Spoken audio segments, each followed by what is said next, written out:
নমস্কার প্রিয় দর্শক বন্ধু, ভগবান আপনাদের সকলের মঙ্গল করুন এবং আপনাদের সকল মনস্কামনা পূরণ করুন এই কামনাই করি।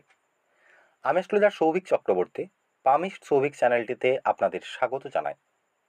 বন্ধুগণ, আজকে আমরা আলোচনা করব হাতের রেখায় কেতুর ক্ষেত্রে মৎস্যচিহ্ন বা ফিশ সাইন সম্পর্কে।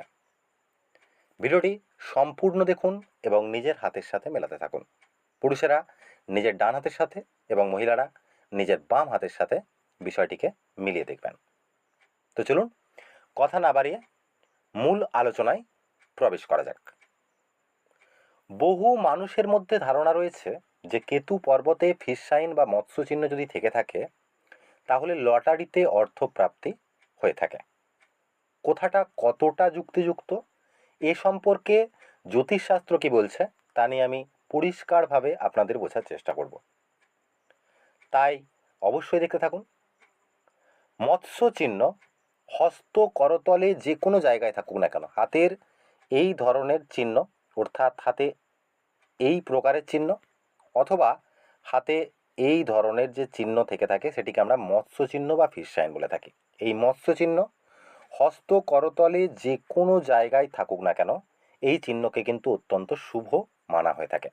তা সত্ত্বেও কেতু পর্বতে মৎস্য চিহ্ন একটু বিশেষই তাৎপর্যপূর্ণ। কিন্তু মৎস্যচিহ্ন কেতুর পর্বতে থাকলেই যে আপনি লটারি জিতবেন এমন কোনো কথা জ্যোতিষশাস্ত্রে বলার নেই।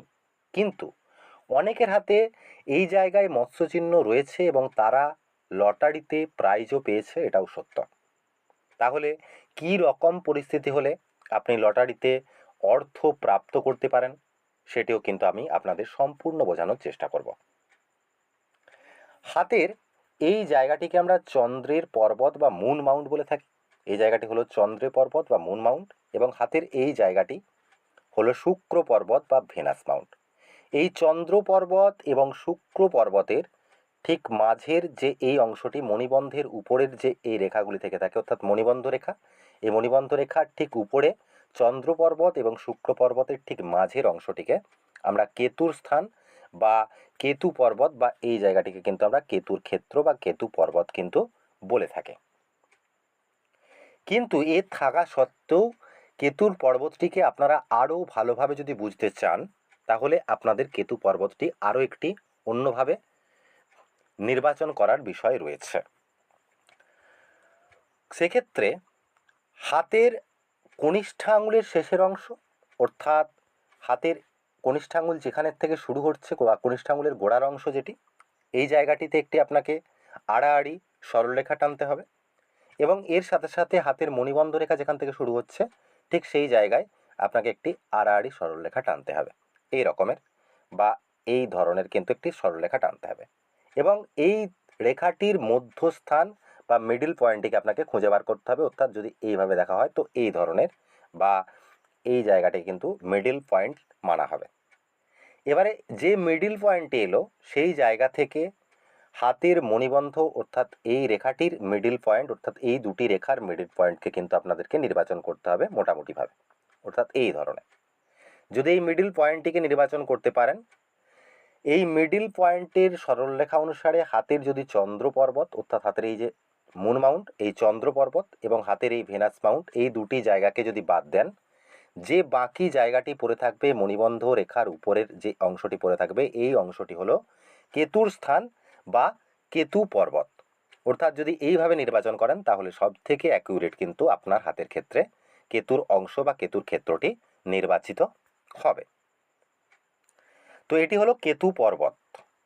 এখানে দু রকমের ফিশ সাইন কিন্তু থাকতে দেখা যেতে পারে, যার মধ্যে একটি ফিশ সাইন অর্থাৎ এই ধরনের থাকতে পারে, এই ধরনের ফিশ সাইন থাকতে পারে যেটির মুখ কিন্তু উপরের দিকে বা উপরের দিকে অর্থাৎ গ্রহ পর্বতের উপরের দিকের অংশে যার মুখ থাকবে, অথবা এই ধরনের ফিশ সাইনও দেখতে পেতে পারেন অর্থাৎ এই ধরনের যেটির গ্রহ পর্বতের দিকে মুখ না থেকে একেবারে মণিবন্ধ রেখার দিকে মুখ থাকবে বা এটি নিচের দিকের অংশে কিন্তু এই ফিশ সাইনের মুখ থাকতে পারে। দু ধরনের যে ফিশ সাইন থেকে থাকে এই দুই ধরনের ফিশ সাইনের ফলাফল কিন্তু ভিন্ন ভিন্ন, যা আমি সম্পূর্ণ আলোচনা করব আপনাদের সামনে। তার আগে কেতু গ্রহের যে ক্যারেক্টার সেটি সম্পর্কে আপনাদের জেনে নেওয়া দরকার। জ্যোতিষশাস্ত্রে কেতু গ্রহকে অত্যন্ত রহস্যময় গ্রহ বলে মানা হয়ে থাকে। কেতুর জাতক বা জাতিকারা প্রচণ্ড পরিমাণে স্পিরিচুয়াল হতে পারেন। কেতুর জাতক অর্থাৎ হস্তরেখায় যে সমস্ত জাতক জাতিকার হাতে কেতু পর্বতটি সব থেকে বেশি বলশালী বা বলবান, এদের স্বভাবে গোপনীয়তা থাকতে দেখা যায়, নিজেকে লুকিয়ে রাখার প্রবণতা দেখতে পাওয়া যায় এবং সবার সামনে কিন্তু এরা নিজেকে সেরকমভাবে প্রকাশ বা কিন্তু সবার সামনে নিজেকে জাহির করতে চায় না। এবার কেতু ক্ষেত্রে মৎস্য চিহ্নের ফলাফল নিয়ে বলবো। প্রথমেই আলোচনা করব হাতের কেতু পর্বতে যদি উপরের দিকে মুখ করা বা এই ধরনের যদি মৎস্য চিহ্ন হাতের কেতুর ক্ষেত্র বা কেতু পর্বতটিতে থাকতে দেখা যায়। যদি কেতু পর্বতে মৎস্য চিহ্ন উপরের দিকে অভিমুখ করে থাকে বা এর মুখটি যদি উপরের দিকে থেকে থাকে, অর্থাৎ এই ধরনের যেরকম আমি দেখাচ্ছি, এরা যে ফলাফল পায় সেটি হলো এই সমস্ত জাতক বা জাতিকারা যদি কোনো গুপ্তচর সংস্থা বা সিক্রেট বিভাগে কাজ করে তবে দারুণ দক্ষতা কিন্তু এরা দেখাতে পারে। হঠাৎ করেই কিন্তু এদের জীবনে অর্থপ্রাপ্তি হয়ে থাকে, সেটি লটারির মাধ্যমে হতে পারে বা পৈতৃক সম্পত্তি বা বংশগত সম্পত্তি বা শ্বশুরবাড়ি থেকে প্রাপ্ত সম্পত্তি বা যে কোনো ধরনের হঠাৎ প্রাপ্তি রিলেটেড বিষয় কিন্তু হতে পারে। তো এটি লটারি জেতার সম্ভাবনাকেও কিন্তু নির্দেশ করে। তবে এটি খুব যে বড় অ্যামাউন্টের প্রাইজ দিতে সক্ষম তা কিন্তু নয়, তবে মধ্যম মানের প্রাইজ কিন্তু এরা পেতেই পারেন। এছাড়াও এই সমস্ত জাতক জাতিকারা research related field, occult related field, spiritual কোনো কর্ম, ডেথ রিলেটেড কোনো কর্ম যদি করতে পারেন বা করেন তাহলে কিন্তু এরা চূড়ান্ত সফলতা প্রাপ্ত করতে সমর্থ হবেন। এছাড়াও স্পাই বা গুপ্তচর বিভাগের অনেক বড় পদে থাকা ব্যক্তির হাতেও কিন্তু কেতু পর্বতে প্রমিনেন্ট বা স্পষ্ট মৎস্য চিহ্ন বা ফিশ সাইন কিন্তু আমি থাকতে দেখেছি।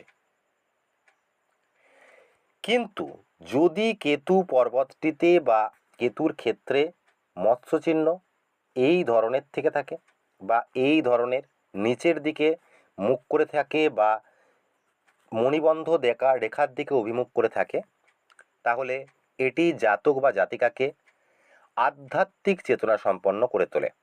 এদের প্রথম জীবনে প্রচুর স্ট্রাগল কিন্তু করতে হয়, প্রচুর সংঘর্ষ করতে হয়, তারপরেই কিন্তু হঠাৎ এরা উন্নতি করতে সক্ষম হয় বা হঠাৎই এদের উন্নতি হয়ে থাকে।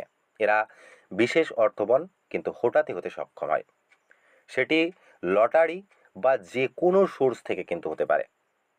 আফটার অল এদের শেষ জীবন কিন্তু সুখী হয়ে থাকে বা এরা পিসফুল সমাপ্তি কিন্তু পেতে সক্ষম হয়। এরা জীবনের শান্তি অবশ্যই সেই সময়ে কিন্তু পেয়ে থাকে।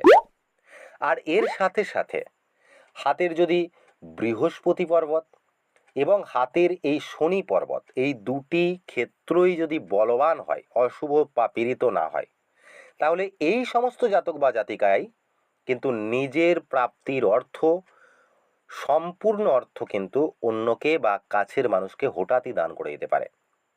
অনেক ক্ষেত্রে এই সমস্ত ব্যক্তিরা দেখা যায় যে কোনো ট্রাস্টে বা কোনো মন্দিরে বা কোনো মসজিদে বা কোনো গির্জায় নিজের সম্পূর্ণ জীবনে প্রাপ্তি করা অর্থ কিন্তু দান করে দিয়েছে। তো এটিও কিন্তু একটি বিশেষ সাইন। আপনারা আশা করি এবার বুঝেছেন যে কেতু পর্বতে মৎস্য চিহ্ন থাকা মানেই লটারি দ্বারা কিন্তু প্রাপ্তি নয়। তবে হ্যাঁ, লটারিতে এরা প্রাইজ কিন্তু জিততে পারে। তবে এই ভিডিওটি দেখেই লটারি কাটা কিন্তু শুরু করবেন না, সেক্ষেত্রে আপনার অযথা কষ্টের অর্থ কিন্তু নষ্ট হতে পারে। লটারি তখনই কাটবেন যখন মানসিক, পারিবারিক এবং আর্থিক সমস্ত দিকে আপনার ভাগ্য আপনাকে সহায়তা করছে বলে আপনার মনে হবে। আর খুব ইচ্ছা হলে মাঝে মধ্যে আপনি 1-2 বার ট্রাই করতে পারেন, কিন্তু এটিকে অভ্যাস করে তুলবেন না, কারণ এই নেশা মারাত্মক ক্ষতিকর এবং ধ্বংসাত্মক একটি নেশা।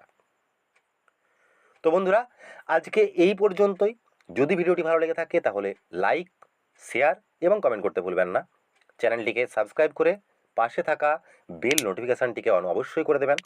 আপনারা সকলেই ভালো থাকুন, সুস্থ থাকুন। আপনাদের অসংখ্য অসংখ্য ধন্যবাদ। ওং নমো ভগবতে বাসুদেবায়।